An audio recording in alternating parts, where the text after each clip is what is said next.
В сфере госзакупок Коми на 12-м месте по стране. Об этом рассказала руководитель Комитета Республики Коми по закупкам Мария Родионова. Во многом благодаря правильно выстроенной работе по заключению госконтрактов. Несмотря на санкции, республике удалось сохранить конкурентоспособность процедур, а значит и своевременные поставки оборудования, модульных конструкций для ремонта и строительства дорог, социальных объектов и благоустройства территорий. Также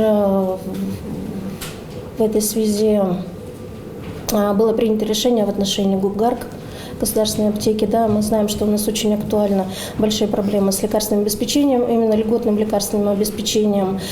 Тоже нормативная база в данном вопросе была урегулирована несколькими нормативными актами и законом, но тут тоже особенности такие. Закон у нас действовал, это была временная норма.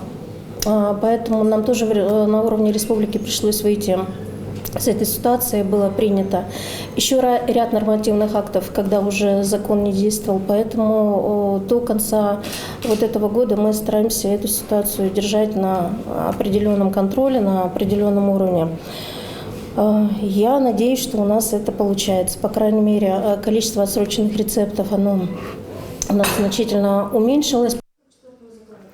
По итогам встречи руководитель ведомства вручила благодарственные письма. Отметили и наш телеканал за профессиональный подход и плодотворную совместную работу.